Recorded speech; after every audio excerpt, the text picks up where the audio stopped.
क्यों ले रहे हैं? मोदी साहब श्रेय नहीं ले रहे हैं, श्रेय ले रहे हैं देश के वैज्ञानिक। ओए बड़े, ओए उग्रवादी, श्रेय ले रहे हैं। उग्रवादी बोलने नहीं दूंगा कभी खड़ा होगा, ये बता रहा हूँ। उग्रवादी कटवे सर, ये जो श्रेय अगर जाता है तो देश के प्रधानमंत्री को जाता है। आतंकवादी है, उग्रवादी है, ये मुल्ला आतंकवादी है।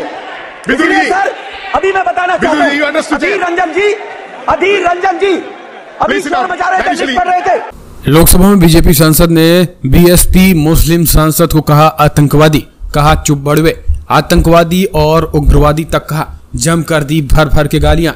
लग नहीं रहा था कि ये संसद में चल रहा है तो सड़कों पे मुसलमानों का क्या हालात होते होंगे। अब दानिश अली ने लिया तगड़ा एक्शन, कहा सरकार ने अगर एक्शन नहीं लिया तो छोड़ देंगे सांसदी। भावुक हुए दानिश अली, कहा इस देश में मुसलमानों के साथ क्या होता होगा ये संसद में दी गई भाषा और मर्यादा से आप अच्छी तरीके से समझ सकते हैं। लोकसभा में गुरुवार को भाजपा के रमेश बिधूड़ी ने बसपा सांसद दानिश अली से बदसलूकी कर दी, उन्हें गालियां देते हुए अपशब्द कह दिए और बाहर देख लेने तक की भी धमकी दी। इसे लेकर बवाल मच गया। मायावती, लालू यादव और कांग्रेस के जयराम रमेश समेत कई नेताओं ने एक्शन की मांग की है।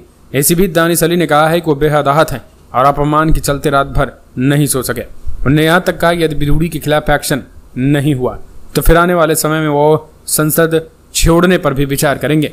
बता दें, इससे पहले मायावती भी अपमान के मुद्दे पर राज्यसभा की सदस्यता से इस्तीफा दे चुकी हैं, लेकिन जिस तरीके से यहाँ कुछ हुआ है वो सब पाप के सामने। जरा सुनिए क्या कुछ भाषण दिया है और फिर क्या कुछ कहना है दानिश अली का। क्यों ले रहे हैं? मोदी साहब श्रेय नहीं ले रहे हैं, श्रेय ले रहे हैं देश के वैज्ञानिक। ओए बड़े, ओए उग्रवादी, श्रेय ले रहे हैं। उग्रवादी बोलने नहीं दूंगा कभी खड़ा होगा, ये बता रहा हूँ। उग्रवादी कटवे सर, ये जो श्रेय अगर जाता है तो देश के प्रधानमंत्री को जाता है। आतंकवादी है, उग्रवादी है, ये मुल्ला आतंकवादी है। सर अभी मैं बताना चाहता हूँ, अधीर रंजन जी अभी शोर मचा रहे थे, लिख पढ़ रहे थे। उस लिस्ट में अधीर रंजन जी जब लिस्ट पढ़ रहे थे 1975 में इसकी बात बाहर देखो, अभी रोड पढ़ रहे थे। सर इसरो ने वर्ष 1975 प्रधानमंत्री नरेंद्र मोदी जी के नए भारत की प्रयोगशाला में कैडर को यही पढ़ाया जाता है। ये हो क्या रहा है? रूह भी कांप जाती है वो अल्फाज सुन के। मैं रात भर सो नहीं पाया, दिमाग की नस फटने को तैयार थी है मेरी। जब मेरे जैसे चुने हुए व्यक्ति की स्थिति आज इस देश में यह है तो एक आम आदमी की स्थिति क्या होगी। इस सदन को भी छोड़ने पर विचार कर रहा हूं, क्योंकि यह एक सभ्य समाज में बर्दाश्त नहीं किया जा सकता। सुबह से इंतजार कर रहा था आदरणीय लोकसभा स्पीकर साहब से मिलने के लिए। अनफॉर्चुनेटली वो उपलब्ध नहीं हुए हाउस में। मैं पार्लियामेंट से अभी उनके ऑफिस में अपना खत रिसीव करा करके आ रहा हूं और मुझे उम्मीद ही नहीं, पूरा यकीन है कि आदरणीय लोकसभा स्पीकर कल की घटना का संज्ञान लेते हुए जो उचित कार्रवाई है वो करेंगे। मैंने नोटिस दिया है, क्योंकि सब चीज रिकॉर्ड पे है और यह पहली बार हुआ है कि एक चुने हुए सांसद के खिलाफ इतनी अमर्यादित भाषा, इस तरीके की धमकी। मैं पूछना चाहता हूं, क्या आरएसएस की शाखाओं में, क्या प्रधानमंत्री नरेंद्र मोदी जी के नए भारत की प्रयोगशाला में कैडर को यही पढ़ाया जाता है?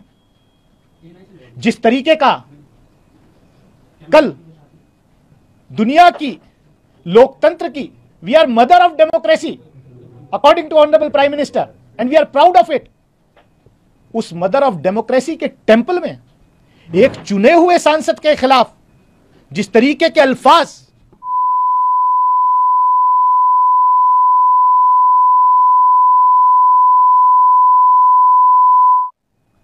ये हो क्या रहा है? रूह भी कांप जाती है वो अल्फाज सुन के। मैं रात भर सो नहीं पाया, दिमाग की नस फटने को तैयार थी है मेरी।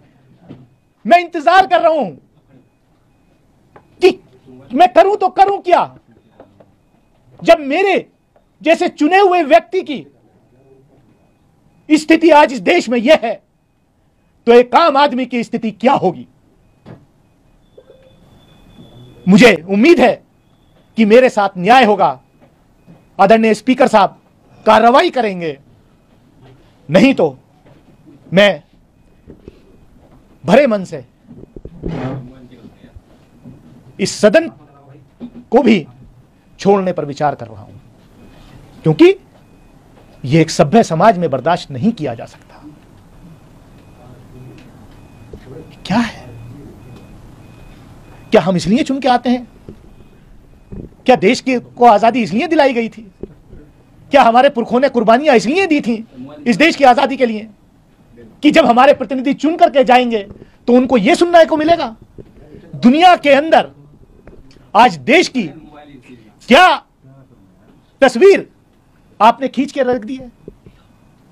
महिलाओं को आरक्षण ये स्पेशल सेशन था।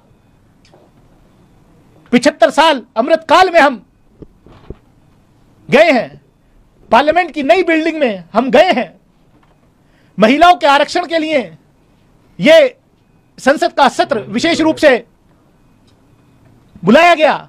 वो आरक्षण कब मिलेगा? 2029 में लागू होगा, 2034 में होगा या 2047 में होगा? अभी उस पर सवालिया निशान है, मैं उसमें नहीं जाना चाहता। लेकिन मुझे तो ऐसा लग रहा है अब कि क्या यह स्पेशल सेशन इस देश के चुने हुए एक सांसद को उसकी कम्युनिटी से लिंक करके उस पर इस तरीके का अटैक करना, सोच भी नहीं सकता, मैं सोच भी नहीं सकता। इन्होंने केवल मुझे या मेरे फॉलोवर्स को ही नहीं, पूरे देश को शर्मसार किया है। पूरे देश की आत्मा को शर्मसार करने का काम किया है।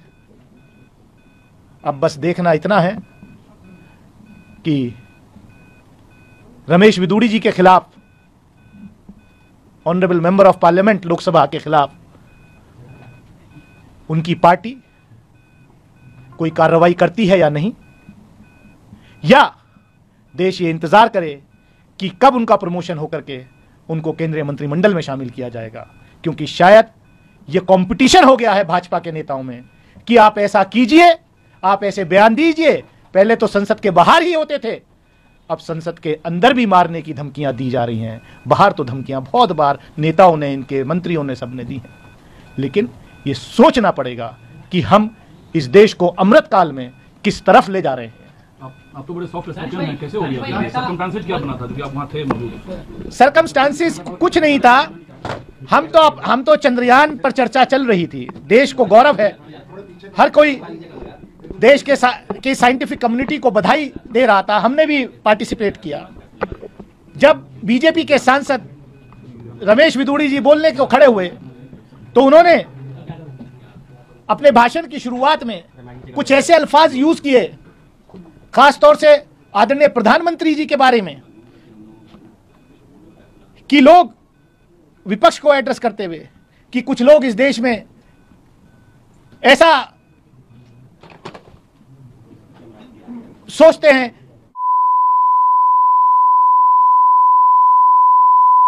मतलब मैं वो अल्फाज यूज नहीं कर सकता कि हमारे देश के आदरणीय प्रधानमंत्री को उस रेफरेंस में वो वीडियो है, मैं अपने मुंह से नहीं कहना चाह रहा, वो उस वीडियो को देखिए। मैंने जो ऑब्जेक्ट किया, मैंने क्या कि आप देश के चुने हुए प्रधानमंत्री जी के बारे में को इस रेफरेंस में नहीं एड्रेस कर सकते, ये अनपार्लियामेंट्री शब्द है। उस पे वो रिएक्ट करके जो भाषण है वो सबके सामने है, क्योंकि सब चीज रिकॉर्ड पे है। किन नेताओं ने आपको अब तक कॉल किया, खासकर इंडिया अलायंस की तरफ से, क्योंकि यूनिवर्सली लोग इस कंडेम कर रहे हैं स्टेटमेंट का? कौन कंडेम कर रहा है? वो वीडियो में भी दिखाई दे रहा है कि नरेंद्र मोदी जी के सरकार के 2 पूर्व कैबिनेट कुलीग्स उनके पीछे बैठे हुए हैं और वो हंस रहे हैं ठहाका मार के। जो बहुत अच्छी तरीके से हर्षवर्धन जी दिखाई दे रहे हैं, रविशंकर प्रसाद जी उसमें दिखाई दे रहे हैं खिलखिलाते हुए। नहीं, मतलब ये दानिश अली के बारे में जो हो रहा है, वो कोई वहां एक मेंबर ऑफ पार्लियामेंट की हैसियत से हूं मैं, वहां किसी पार्टी के या उसका नहीं। ये सदन की मर्यादा का उल्लंघन है। और बीजेपी के सांसद, वरिष्ठ नेता बैठ के पीछे पेट थपथपा रहे हैं कि बहुत अच्छा तुम बोल रहे हो। रक्षा मंत्री ने इस पे खेद जताया है और इसलिए माफी मांगी, उस पे आप संतुष्ट हैं? उन्होंने वार्निंग दिया, आपको लगता है वार्निंग काफी है केवल? रक्षा मंत्री जी ने रक्षा मंत्री जी ने, जब हम वहां प्रोटेस्ट करते रहे, तब रक्षा मंत्री जी उठे और उन्होंने कहा कि मैंने सुना नहीं है, लेकिन अगर कुछ ऐसा कहा है जिससे हमारे विपक्ष के सांसद को ठेस पहुंची है तो मैं खेद व्यक्त करता हूं। सुना नहीं, रिकॉर्ड पे है, अगर कहा है। क्या है ये? आप विपक्ष के नेता को, लोकसभा में विपक्ष के नेता को यही सरकार मोशन मूव करके जो है सस्पेंड करा देती है, खाली कंपेयर के एक किसी को कंपेयर करने के लिए प्रधानमंत्री जी को किसी भगोड़े के रेफरेंस किया। अभी भी दूसरे हाउस में 2 मेंबर सस्पेंड हैं। आप आवाज दबाना चाहते हैं, क्योंकि दानिश अली विपक्ष का सांसद होने के नाते सरकार को लगातार जो है टोस पे रखता है। जो मेरा दायित्व है उसको मैं निभाता हूं और निभाता रहूंगा। बड़ी लाइन खींच दी है, या तो कार्रवाई हो या आप इस्तीफा देंगे। आपने बड़ी लाइन खींच दी है, कार्रवाई नहीं करेंगे, कार्रवाई हो या आप इस्तीफा देंगे, ऐसा आपने पूछा। आप कह रहे हैं कि अगर सदन में महोदय कार्रवाई नहीं करेंगे सभापति, तो आप भरे मन से सदस्यता छोड़ने पर विचार कर रहे हैं। कोई टाइमलाइन है? कितने दिन का वक्त है? नहीं, मैं ऐसे, मतलब अगर मेरे राइट्स वहां प्रोटेक्ट नहीं होंगे, जो आजादी मिली हमें, जो बाबा साहब डॉक्टर भीमराव अंबेडकर उनके साथियों ने जो संविधान लिखा, अगर उसके तहत चुन के जाने वाले प्रतिनिधियों के साथ सत्ता पक्ष ये करेगा, सत्ता पक्ष का सांसद ये करेगा, तो मेरे पास उस सदन को छोड़ने के अलावा और कुछ नहीं है। क्योंकि मैं क्या क्या छोड़ूं? उस सांसद ने तो यह भी कहा कि बाहर निकल देखता हूं। मैं किसके पास जाऊं सुरक्षा के लिए? मैं किसके पास जाऊं प्रोटेक्शन के लिए? मैं, क्योंकि आदरणीय लोकसभा स्पीकर हमारे जो हैं गाइड हैं, हमें वो प्रोटेक्ट करते हैं। हमें पूरी आशा है, पूरी उम्मीद है कि वो हमारे अख्तियारातों को, जो हमारे उनको वो जो है